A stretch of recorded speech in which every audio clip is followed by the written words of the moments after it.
हाँ जी, अस्सलाम वालेकुम। Welcome to my YouTube channel nursing with Khan. तो आज हम इंतहाई इम्पोर्टेंट सिस्टम जो है बॉडी का डिस्कस करेंगे, जो कि एनाटॉमी एंड फिजियोलॉजी का मेन टॉपिक है, वो है नर्वस सिस्टम।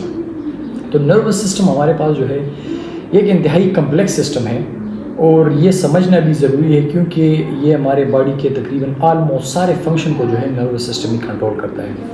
तो नर्वस सिस्टम एक लेंथी टॉपिक है, तो इसको हम 2 पार्ट्स में जो है लेक्चर्स के तौर पे जो है 2 पार्ट्स में रिकॉर्ड करेंगे।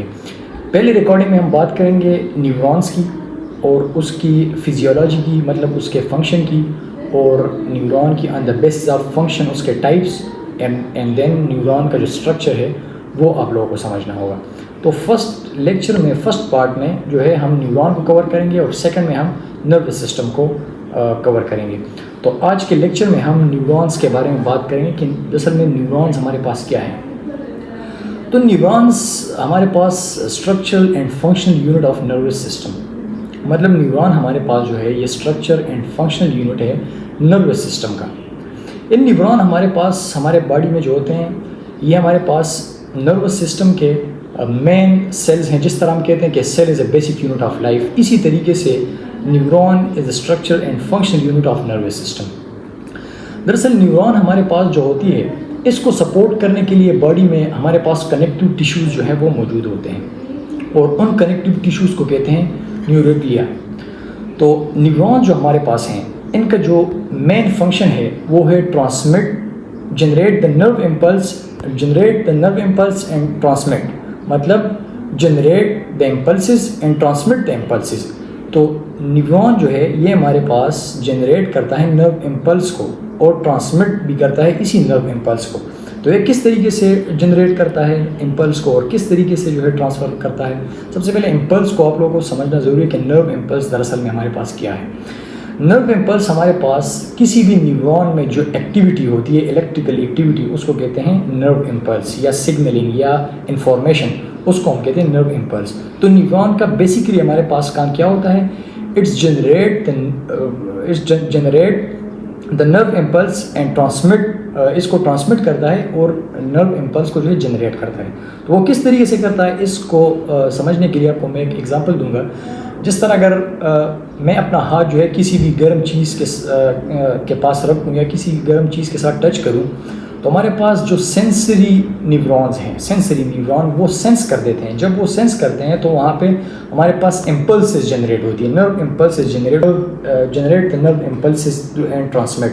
तो इसको समझने के लिए मैं आपको एक एग्जांपल देना चाहूँगा कि जब भी अगर मैं अपना हाथ जो है किसी भी गर्म चीज़ के साथ टच करूँ, तो एकदम जो है हमारी सेंसरी न्यूरॉन जो है उनको सेंस करता है। तो वहाँ पे क्या होती है, वहाँ पे नर्व इम्पल्सेस जनरेट होती हैं, वहाँ पे नर्व इम्पल्स हो जाती है, मतलब वहाँ पे सिग्नलिंग हो जाती है कि यार ये चीज़ जो है ये गर्म मेरे बॉडी के लिए अच्छी नहीं है। तो वो सेंसरी न्यूरॉन्स के थ्रू जो है वो सेंस कर जाता है और उसकी ट्रांसमिशन स्पाइनल कॉर्ड की तरफ हो जाती है और स्पाइनल कॉर्ड से फिर ब्रेन तक हो जाती है। तो यही ट्रांसमिशन जो हमारे पास होती है, जो सेंसरी नर्व ने यहाँ पे फील किया, सेंस किया, यही नर्व इम्पल्स को ट्रांसमिट करते हुए स्पाइनल कॉर्ड तक पहुँचा रही और स्पाइनल कॉर्ड से डायरेक्ट ब्रेन तक पहुँच गई। तो ये हमारे पास की सेंसरी नर्व ने हमारे पास सेंसर किया और उसके बाद जो नर्व इम्पल्स जनरेट हुआ और ट्रांसमिट कैसे हुआ कि थ्रू सेंसरी नर्व हमारे पास जो है स्पाइनल कॉर्ड तक चला गया and then up to brain.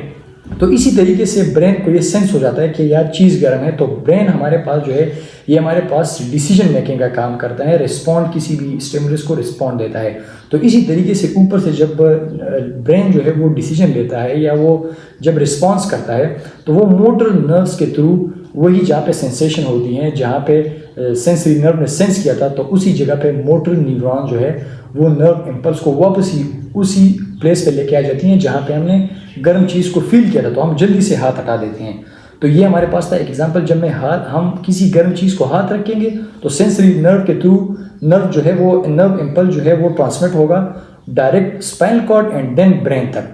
तो ब्रेन जो ऊपर से डिसीजन मेकिंग जब करेगा, वो जब रिएक्ट करेगा तो वो मोटर न्यूरॉन्स के जरिए करेगा। मोटर न्यूरॉन्स हमारे पास उसी सेंसरी न्यूरॉन जहाँ पे नर्व इम्पल्स जनरेट हुई है, उसको ये वहाँ से कमांड होगा कि आप ज़रा हाथ हटाएं, तो हम जब हाथ हटा देते हैं। तो ये थी हमारे पास न्यूरॉन की कि आप लोगों को ये एग्जाम्पल से आसानी से समझ में आ जाए। तो दरअसल में हमारे पास जो नर्व इम्पल्स हैं, ये जब जनरेट हो जाती हैं, जब नर्व इम्पल्सेस हमारे पास जनरेट होती हैं तो ये दो तरीक़ों से होती हैं।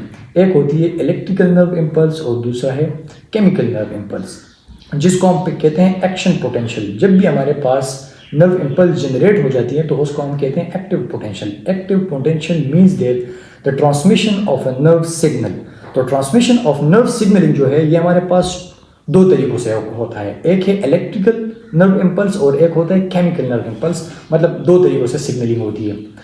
तो सबसे पहले जो इलेक्ट्रिकल जो सिग्नलिंग हमारे पास होती है वो विद इन द न्यूरॉन्स, आप पिक्चर में भी देख सकते हैं कि विद इन द न्यूरॉन्स जो हमारे पास जो मैसेजेस फैलते हैं विद इन द न्यूरॉन्स जो हमारे पास मैसेज फैलता है कि जो भी इंफॉर्मेशन सेंसरी के थ्रू किसी भी न्यूरॉन के अंदर आता है, विद इन द न्यूरॉन जब वो उसमें फैलता है तो उसको वो इलेक्ट्रिकल इम्पल्स मतलब इलेक्ट्रिकल सिग्नल से वो एक ही न्यूरॉन में फैल जाता है।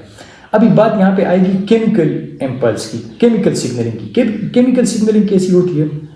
ये न्यूरॉन्स जो हमारे पास सेल्स होते हैं, ये हमारे पास सेल्स बिल्कुल एक दूसरे के साथ अटैच नहीं होते, क्योंकि न्यूरॉन्स के जो हमारे पास सेल्स है उनके दरमियान कुछ गैप होता है और उसी गैप को हम कहते हैं साइनेप्टिक जंक्शन या साइनेप्टिक गैप। दो न्यूरॉन्स के हमारे दरमियान में, दो न्यूरॉन्स के हमारे पास दो सेल्स ऑफ न्यूरॉन जो है उनके दरमियान स्पेस होता है। आम सेल्स की तरह नहीं, आम सेल्स में तो स्पेस वगैरह नहीं होते, लेकिन न्यूरॉन्स के केस में हमारे पास अलग है, यहाँ पे हमारे पास स्पेस होता है। तो वही स्पेस उसको हम कहते हैं साइनेप्टिक जंक्शन या साइनेप्टिक गैप। उसी गैप में हमारे पास केमिकल्स मौजूद होते हैं, इसी वजह से हमने केमिकल्स इम्पल्स का नाम दिया हुआ है। वहाँ पे हमारे पास कुछ केमिकल्स होते हैं जिसको हम कहते हैं न्यूरोट्रांसमीटर्स। तो वही न्यूरोट्रांसमीटर के ज़रिए जो है सिग्नलिंग एक न्यूरॉन से दूसरे न्यूरॉन तक चली जाती है। किस तरीक़ार से? हमारे पास केमिकल्स के बिहाफ पे। इलेक्ट्रिकल हमने डिस्कस कर दी कि विद इन द न्यूरॉन जो हमारे पास सिग्नलिंग होती है, जो ट्रांसफॉर्मेशन होती है, उसको हम कहते हैं इलेक्ट्रिकल सिग्नलिंग। और जो केमिकल जो सिग्नलिंग है वो हमारे पास दो न्यूरॉन्स के दरमियान जब हमारे पास सिग्नलिंग ट्रांसफ़र होती है through synaptic junction, synaptic gap के दरमियान हमारे पास केमिकल्स मौजूद होते हैं जिसको कहते हैं हम न्यूरोट्रांसमीटर। उसके ज़रिए जब हमारे पास सिग्नलिंग ट्रांसफ़र होती है तो उसको हम कहते हैं केमिकल सिग्नलिंग। तो ये थी दो सिग्नल, दो नर्व इम्पल्स, मतलब ट्रांसमिशन ऑफ नर्व इम्पल्स जो हमारे पास है ये दो तरीक़ों से होता है, एक है इलेक्ट्रिकल और एक है केमिकल, जो मैंने आपको डिस्कस कर दी, जो एक्सप्लेन कर दी। इसके बाद न्यूरॉन्स का जो सेल है वो भी हमारे पास जो है नॉर्मल जो सेल्स होते हैं उसी तरीके से हमारे पास न्यूरॉन के भी सेल्स होते हैं, लेकिन इन न्यूरॉन सेल्स में कुछ डिफरेंट होता है जो हमारे पास न्यूरॉन को जो है एक स्पेशल सेल्स बनाते हैं। किस तरीके से? इसमें दो चीज़ें मेन इंपॉर्टेंट है जो आम सेल्स के दरमियान, आम बॉडी सेल और नर्व सेल के दरमियान फ़र्क को वाज़ेह कर देता है। इस वजह से हमारे पास न्यूरॉन जो है ये हमारे पास स्पेशल टाइप ऑफ सेल्स हैं। न्यूरॉन में हमारे पास अगर न्यूरॉन्स की पिक्चर में अगर आप स्ट्रक्चर देखें न्यूरॉन्स की, तो न्यूरॉन्स के अगर आप बाहर सोमा को देखें, बॉडी को, तो उसके बाहर हमारे पास डेंड्राइड्स है, ब्रांचेज हैं। नॉर्मल सेल्स में हमारे पास ब्रांचेज नहीं होते, न्यूरॉन्स में हमारे पास ब्रांचेज होते हैं। और दूसरा मेन इंपॉर्टेंट डिफरेंस जो है वो ये है कि जब भी कोई भी सेल्स जो है हमारे बॉडी का न्यूरॉन से अलग जो दूसरे सेल्स होते हैं वो हमारे पास ग्रो करते हैं, वो हमारे पास जो है डिवीजन करते हैं, उनमें डिवीजन होती है। जब भी कोई सेल जो है वो डैमेज हो जाता है तो उसकी डिवीजन होकर नया सेल आगे आ जाता है। तो इस तरीके से न्यूरॉन में नहीं होता, न्यूरॉन में हमारे पास सेल डिवीजन नहीं होती। नॉर्मल सेल्स में हमारे पास सेंट्रोसोम जो है वो हमारे पास इन्वॉल्व होता है, और न्यूरॉन के केस में हमारे पास न्यूक्लियस में सेंट्रोसोम नहीं होता। सेंट्रोसोम जो है क्या करता है? सेंट्रोसोम हमारे पास सेल डिवीजन में जो है सेल की हेल्प करता है सेल डिवीजन में। तो इसी तरीके से आम सेल्स के कंपेयर्ड आम सेल में हमारे पास सेंट्रोसोम होता है, इसलिए उनमें सेल डिवीजन होती है। बल्कि जो न्यूरॉन के केस में अलग है, यहाँ पे कोई भी सेल डिवीजन नहीं होती, क्योंकि यहाँ पर हमारे पास सेंट्रोसोम जो है वो एब्सेंट रहता है। सेंट्रोसोम न्यूरॉन के न्यूक्लियस में नहीं होता, इस वजह से यहाँ पे सेल डिवीजन नहीं होती। तो जो न्यूरॉन जो है, अगर एक मतलब न्यूरॉन हमारे पास डैमेज हो गया तो मतलब वो ख़त्म हो गया, वो डैमेज हो गया, वो उसकी वापस जो है वो डेवलपमेंट नहीं हो सकती, मतलब वो डिवीजन उसमें नहीं होती। इस वजह से जब वो डैमेज हो जाते हैं तो वो डैमेज हो जाते हैं। हाँ, हाउएवर वो किसी भी रीजन में जो है नए जो है वो जनरेट हो सकते हैं। अभी ब्रेन के हमारे पास कुछ हिस्से हैं जहाँ पे जो है न्यूरॉन जो है वो जनरेट होते हैं, वो एक अलग बात है। तो इस तरीके से ये थी कुछ डिफरेंसेस नॉर्मल सेल्स और न्यूरॉन के सेल्स में। अभी जिस तरह हमने बात की, ये तो इसकी फिजियोलॉजी हुई कि न्यूरॉन किस तरह जो है वर्क करता है। अब न्यूरॉन की हम फंक्शनल पे बेस पे इसके 3 टाइप्स हैं। न्यूरॉन के हमारे पास 3 टाइप्स हैं। एक है सेंसरी न्यूरॉन्स, एक है मोटर न्यूरॉन्स और तीसरा है इंटर न्यूरॉन्स। एक एक को हम डिस्कस करेंगे। तो सबसे पहले सेंसरी न्यूरॉन को हम डिस्कस करते हैं। सेंसरी न्यूरॉन को दरअसल हम इफरेंट नर्व भी कहते हैं। इसको हम इफरेंट नर्व क्यों कहते हैं?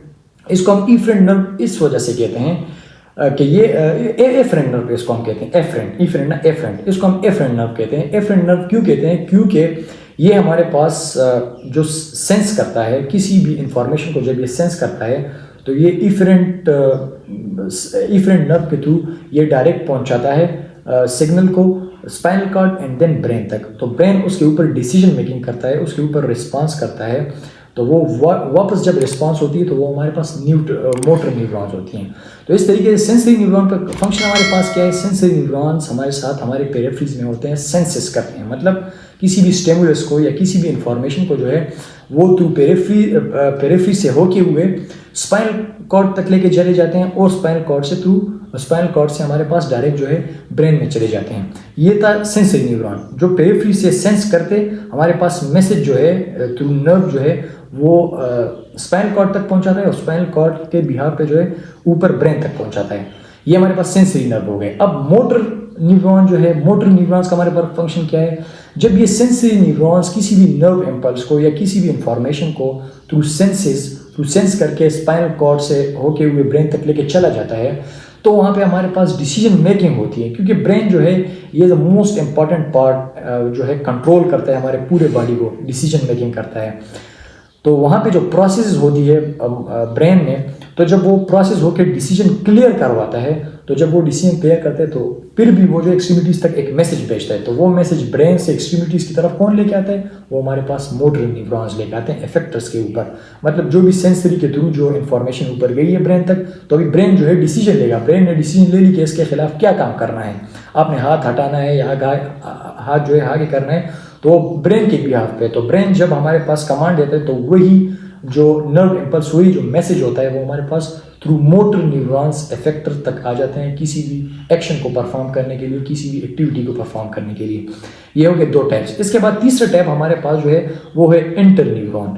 इंटर न्यूरॉन जो है ये हमारे पास एक कनेक्शन का काम करती हैं सेंसरी न्यूरॉन्स के दरमियान और मोटर न्यूरॉन्स के दरमियान। कनेक्शन का काम किस तरह करती है कि हमारे पास ये जो प्रोसेस होती है कि सेंसर थ्रू सेंसरी नर्व जो है इन मैसेजेस जो है स्पाइनल कॉर्ड तक पहुंचाई, फिर स्पाइनल कॉर्ड ने ब्रेन तक पहुंचाई। तो इसी तरीके से मोटर न्यूरॉन वापस जो डिसीजन मेकिंग जब ऊपर से हो जाती है और कमांड आ जाता है थ्रू पेरिफेरीज जो है वो इफेक्टर्स तक वो मैसेज मोटर न्यूरॉन लेके आता है।